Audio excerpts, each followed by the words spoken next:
As of today, I will be living here at Mother Base. Now my real trial begins. Zadornov was paying my room, board, and tuition, but he has since been captured. I told the man that with no more money from the KGB, I could no longer afford school. He bought my story, and when I said I would be willing to work, he took pity on me and let me stay. For some reason, Miller really pled my case.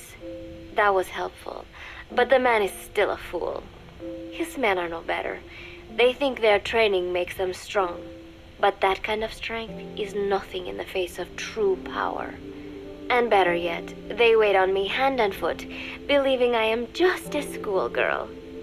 Looks like I won't be working too hard after all. Just today, while scouting out the living quarters, I saw a group of them in the corner of the deck making a fuss. Going over for a look, I saw they were feeding a kitten. A bunch of grown hard men, and they're the ones acting like schoolgirls. Look, isn't he cute? What is wrong with them? Disgusted, I just nodded and smiled. I must stay in character after all. I indulged their chit-chat for a few moments. Then one of them asked me to give the thing a name. They had just taken it from its mother. I named it Nuke. I improvised some nonsense about how our compassion for living things can help prevent wars. The men gave me a little fish. I held it out in my palm and the kitten happily ate it up. What a pathetic, feeble creature. It sickens me. Today, Chico invited me to go fishing with the soldiers. I suppose finding one's own food does have its merit, but I prefer not to be involved in such a degrading task. And their prattling on about fishing being fun is nonsense. I'm not here to find playmates. Nevertheless, distasteful as it was, I went along in order to maintain my cover.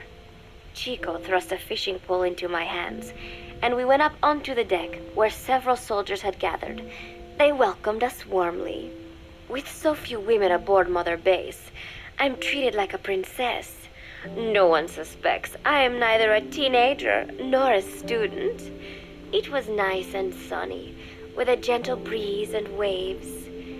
As I cast my line and waited for a bite, the soldiers began to ask me all sorts of questions. As always, I answered according to our predefined scenario, feigning a smile. As I sat there feeding them lies, the fish began to bite, and the soldiers began to focus on their prey. Chico had his bait stolen by a fish, and got so angry that he stood up and nearly fell into the sea. Everybody laughed. It almost made me want to join in too. At some point, I got a bite myself. The instant after I felt that first gentle tug, the fish yanked the line with astonishing strength, and I let out a cry of surprise. I thought he was going to be huge. It was my first time fishing, and I was a bit flustered, so the soldier beside me helped by supporting the pole from behind. "Reel it in," they shouted. I nodded, turning the handle as fast as I could.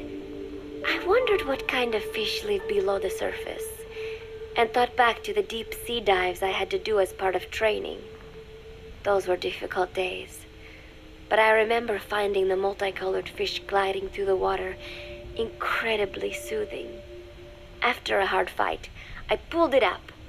To my surprise, it wasn't even half a vara, rather anticlimactic. But I wasn't doing it for fun, so I wasn't the least bit disappointed. Nook was hovering nearby with an expectant look on his face, so I gave the fish to him. All in all, a thoroughly wasted day. Preparations are coming along nicely. No one suspects me of being the one to let Zadornov out of his cell. Today, Amanda and I taught Cecile how to make gallo pinto. It is a simple home-cooked dish consisting of black frijoles mixed with arroz.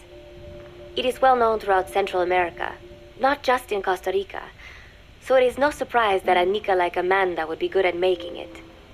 But I was raised in the States from a very young age, and can hardly even remember my mother's gallo pinto. Having to make chit-chat with that clueless bird lover and the so-called revolutionary was excruciating. And, clueless or not, I will need to be especially careful around Cecile, the one who actually recorded that tape. Thankfully, Miller and his men seemed to believe I mistook the tape I found for one my friend made. In any case, one can never be too careful. Anyway, the three of us minced garlic and herbs, then cooked them in a pot with frijoles we'd soaked overnight. While waiting for them to cook, we sautéed onions and arroz in a frying pan. Cecile worked the frying pan according to Amanda's directions, but seemed a bit glum. She does have a knack for cooking, though. She is French, after all. We added water to the pan and watched the arroz begin to steam. While we waited, Amanda shared memories of her mother with us. They had been separated because of Samosa, but the taste of her mother's cooking was still fresh in her mind. When the frijoles were ready, we drained the water, stir-frying them with the rest of the vegetables. Quite a complicated process for home cooking. Nonetheless, it kept them occupied. The longer we sat and talked, the greater the chance of my arousing their suspicions. With women, it is not enough to just bat your eyelashes and giggle. It takes a lot of effort to divert attention. When the arroz was done cooking, we folded it into the frijoles and added salsa, stirring the mixture as it simmered. At this point, for some reason, the conversation turned to romance. Why does it have to be that way whenever women get together and chat? Cecile fancies herself to be well-versed in such matters, and gave Amanda all sorts of advice. It was harmless enough, until, to my irritation, she began pestering me whether there was anybody I liked. Not right now, I said, trying to dodge the question. But she pressed on. It's Snake, isn't it? I gritted my teeth and played it coy. Maybe. Cecile nodded and giggled. He is pretty sexy, isn't he? What a ditz. It's all I can manage to just survive. The thought of romance has never once crossed my mind. I have no interest in that kind of man. Soon enough, a rich aroma began to fill the room. The gallo pinto was ready. New came over and rubbed up against our legs, looking for a handout. Unfortunately, it was not the kind of food a cat would like. We let a few of the soldiers have a bite, and then headed off to the mess hall. The home-cooked flavor we'd achieved was a big hit with the men of MSF. Not that we are trying to impress them or anything. Even I could manage a dish like that. Snake enjoyed it too. Let me make this absolutely clear.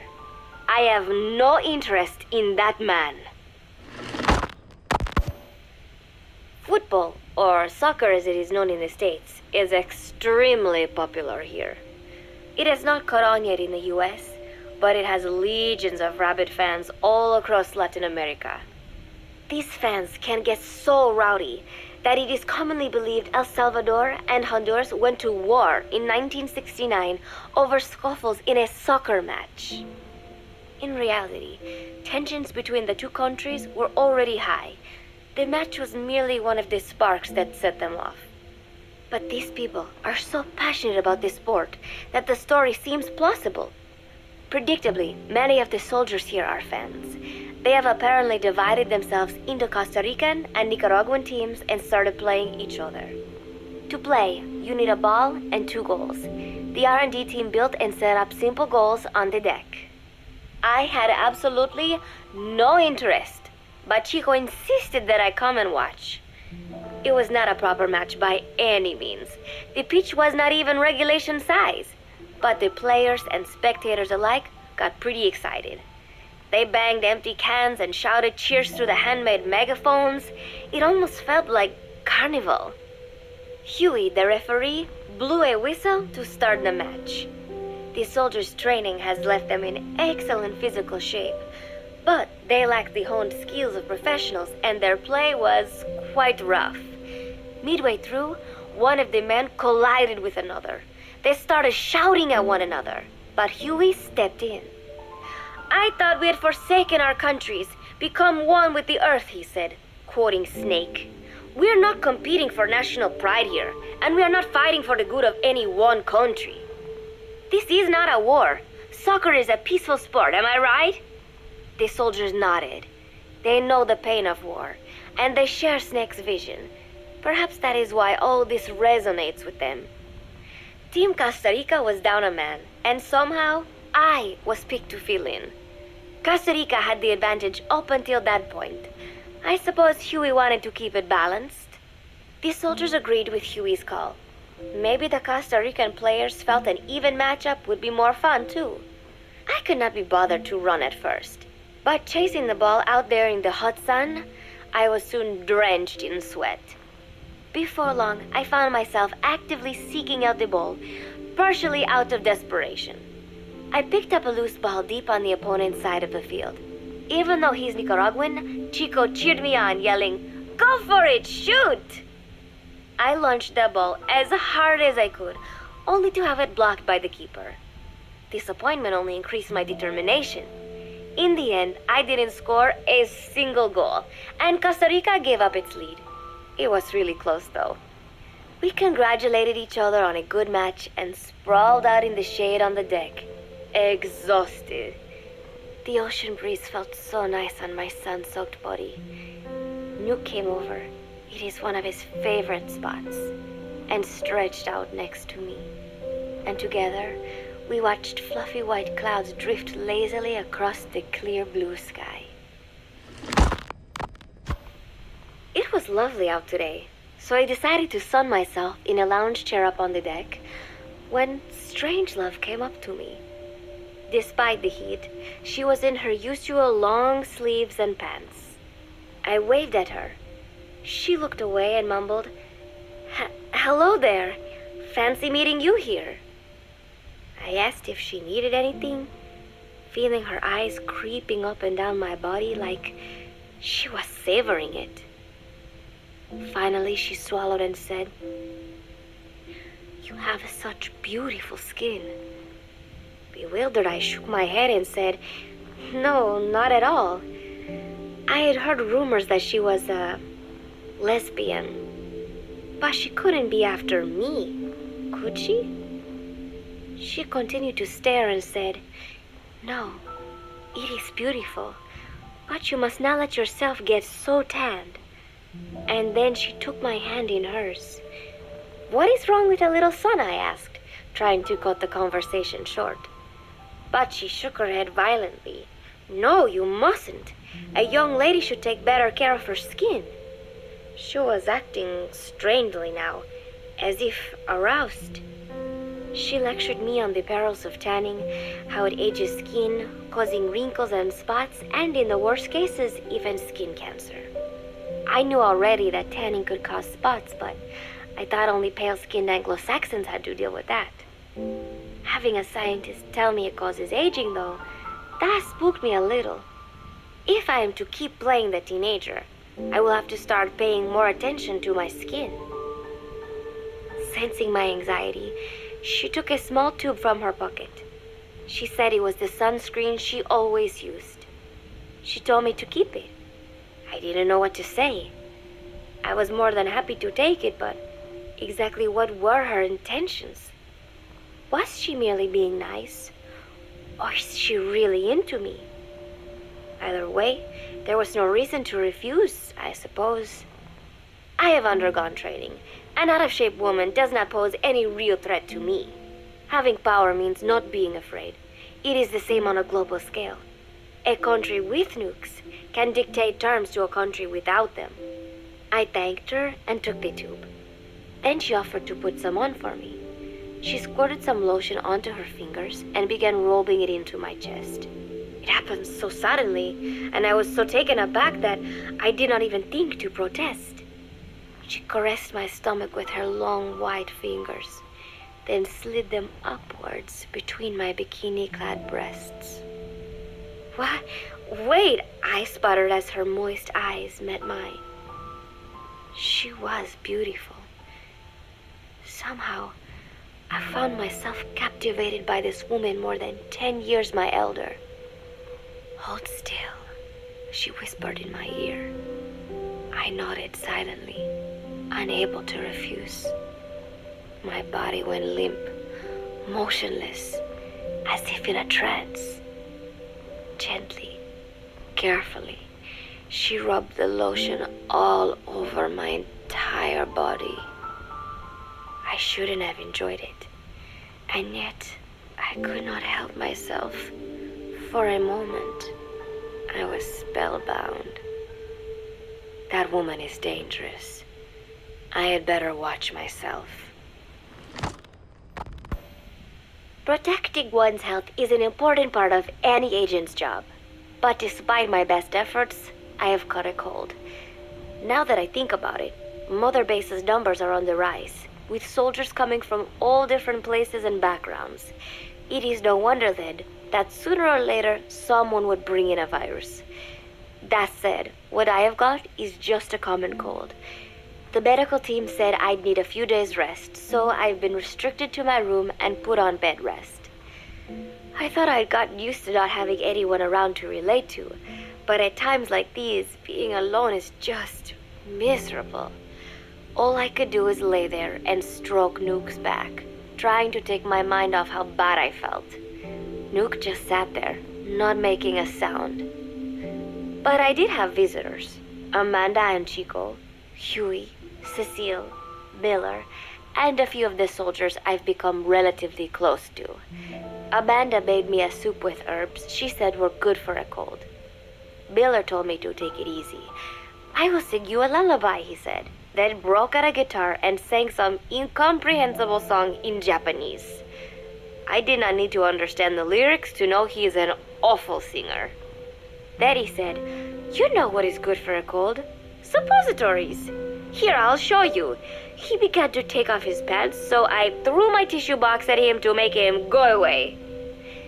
Then Strangelove showed up, saying she had some miracle Indian cure. "It has got eucalyptus extract," she said. "It works best if you rub it into your chest." And then she tried to take off my nightshirt. I whacked her with my pillow, and I got rid of her. Chico brought me a little flower in a cup. It had been growing in a little bit of earth that probably found its way on board, stuck to something else. "I found this on the deck. Here, you can have it." He tried to act nonchalant, but I am pretty sure he's got a crush on me. None of them understand. If they thought these little visits would cheer me up, they were wrong. Tonight, Snake himself came to my room. Like the rest, he believes I am just a schoolgirl and treats me as such. "Why did you abandon your country?" I asked him. "Why create the MSF?" Of course, I knew the answers already, but I wanted to hear it from him. As I had imagined, he was not exactly forthcoming. All he would say is that his country abandoned him because all he could do was fight, and that is why he needed the MSF, because that is all he is any good for. Then he said, "Fighting is the only thing I understand, but that does not mean I have got a grudge against those who believe in peace. I am not one of them, and I do not believe in peace. Conflict is in man's nature. We fight our enemies in order to survive." Maybe we are not so different after all, he and I.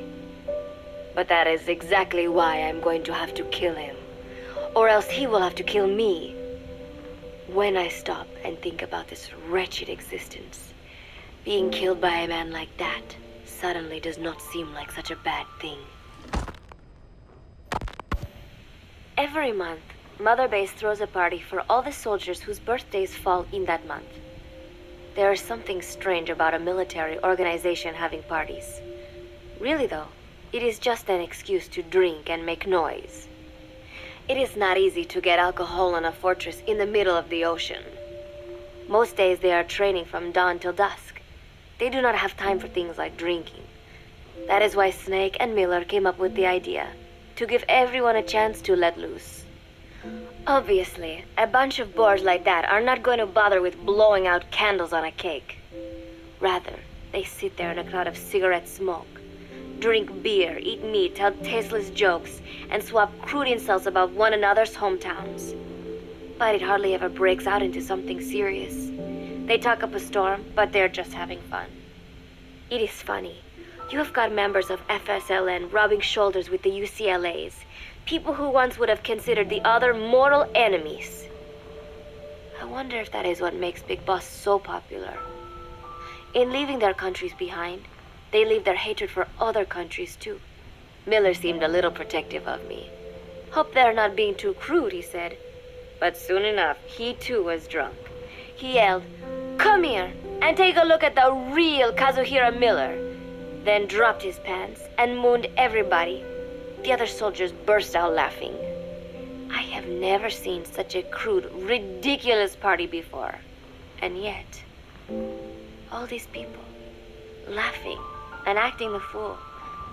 Is this what they call peace? For some reason, I began to think about all that has happened since I came here. Fishing with Chico, cooking with Amanda and Cecile, playing soccer, having visitors when I caught a cold. When I stop and think about it, my time here has been the most peaceful of my life. But that is about to end. I cannot imagine he will be willing to negotiate. It seems I am to fight the legendary Big Boss. I do not know if I'll be able to beat him. But if I have to choose between death and defying Cypher, I will gladly choose death. The thought of dying does not scare me.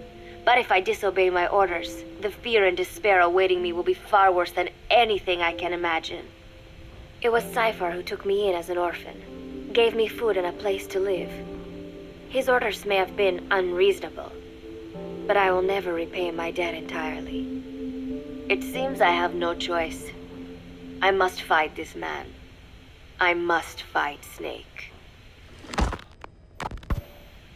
Do you know Miller, Snake's right-hand man? Apparently has got at least one serious weakness. He is an insatiable womanizer. He does not bother me, most likely because he considers teenagers off limits. But he has hit on every single one of the few female soldiers here at Mother Base. They ought to be telling him where to stick it, but end up falling for it so easily. I think some of it stems from the fact that he is actually not that bad looking. Anyway, today, that nasty habit got him in trouble. He and Snake got into one of their rare fights, and I was there to see it. They burst out of the showers, completely naked, trading punches. I am no child. The sight of a naked man does not make me blush, but this was something else.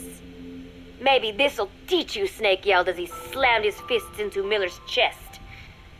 I heard later that apparently he had been two-timing someone, and that same someone had gone to Snake with her troubles. As I see it, it is her own fault for letting herself be deceived like that. If she is too dumb to see through Miller's lies, then she got what she deserved. But this was not the first time it had happened, or the second, and Snake read Miller the riot act. Miller argued back, and what began as a shouting match turned into a fist fight. "You son of a bitch," Miller yelled as he swung. "Not bad," said Snake, smiling, "but not good enough." And then he was back on the offensive. They had already been at it pretty hard in the showers, and their bodies were covered with bruises. Both of these men had been trained for war, their bodies deadly weapons. They were each bleeding from a dozen places. All this from a fist fight. Even so, it was far less gruesome than if they had given it their all. It was obvious that one of them would be dead were they fighting for real. Miller took another swing, yelling, "Try this then!" Snake parried, then responded in kind, but I could tell he was not aiming for anything vital. "You are one tough bastard, boss," Miller muttered.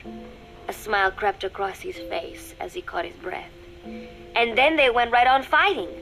Blood and sweat flew off their glistening bodies. It was combat without hatred or hostile intent. I had never seen violence like this before. And yet, it was more than just a friendly tussle. They were utilizing every technique they knew. It was not a sporting match. They were not playing by the rules. How could they keep this up? At last, the two men tired themselves out, and the bizarre scene came to an end. They looked at each other's battered bodies, and then burst out laughing, embracing and congratulating each other on a good fight. It all seemed so idiotic. I still cannot fathom such behavior. But somehow, I got the sense that for all his womanizing, Miller really only trusted one person, and that was Snake. There was no way I could ever come between the two of them, and at that thought, I began to feel as if I had lost. All of Mother Base is preparing for a festival. Since Snake and his soldiers spend so much time fighting, they are setting aside one day a year for peace and relaxation. I do not know all the details, but apparently that is what Snake and Miller decided. These soldiers love the idea, of course. There is so little fun to be had here that everybody looks forward to events like these. That is all well and good, but somehow I got roped into getting on stage.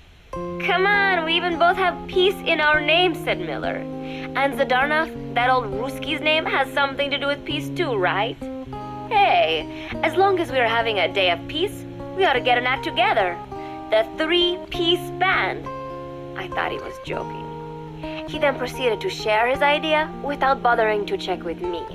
And now, I am slated to sing. Apparently, he had heard me on the deck one day, and since then he's wanted to form a band. Everybody's looking forward to it, so there is no way for me to back out now.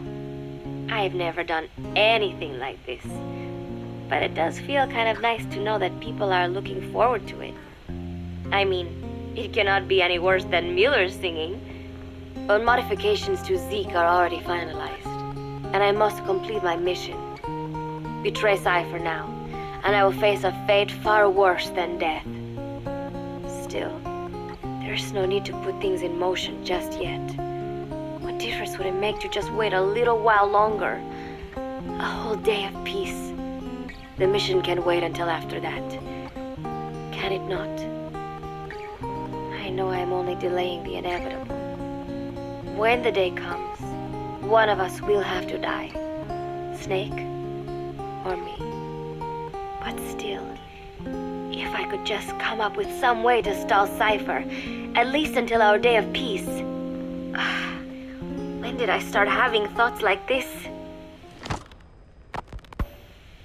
My cover is blown. They know nothing of Cypher or my true objective, but they know I am a spy. There is no more time left. I must act now. I must complete my mission. How did it come to this? All I wanted was 3 more days. Just 3. Miller's already finished writing the song. It is called Love Deterrent. It is about a girl who cannot express her true feelings. I've been practicing. I am no pro, but I was pretty sure I would do a decent job. And now this. Cypher found out that Zeke was complete. He must have someone inside Mother Base besides me, spinning his tightly wound web of control, leaving no room for individual will. Typical. When they found out Zeke was complete, I was ordered to execute the operation immediately. If I was going to enjoy just one day of peace, I had to ensure the plan could not move forward. I tried to sabotage Zeke. I thought by damaging the drive system, they would have no choice but to delay their plans. I waited until midnight, and then snuck into the hangar. There would be trouble if it looked like sabotage. I selected one of the drive system's load-bearing parts and carefully worked to warp its shape. The leg's drive system requires a high degree of precision to operate. Even the smallest deviation would have done it. Then, Chico walked in. Maybe it was one of those nights where he could not sleep. In any case, he saw me, panicked, and took off running. It would have been easy to kill him, but I could not. I know he likes me. It is not as if I would ever have an interest in a child like him, but I could not pull the trigger. Not at him, not in the back. Will he tell them? Or is there a chance he will keep it a secret? Protect me? No. He knows now. Knows I am not who he thought I was. He ran without even questioning what I was doing. There is no chance he does not know. And soon, all I have built here will end. And if Cypher has another agent among them, if he finds out I tried to sabotage Zeke, this place will no longer be my heaven. Then it is settled. I make my move now. Chico walked in before my sabotage was complete, so Zeke should still be operational. It might not run at full speed or power, but I do not have time to fix that. Without Zeke, I do not have a chance in hell of winning. I must act fast before Chico sounds the alarm. I knew it would come to this. I just did not think it would be so soon. It is time, Zeke. Metal Gear Zeke. Activate.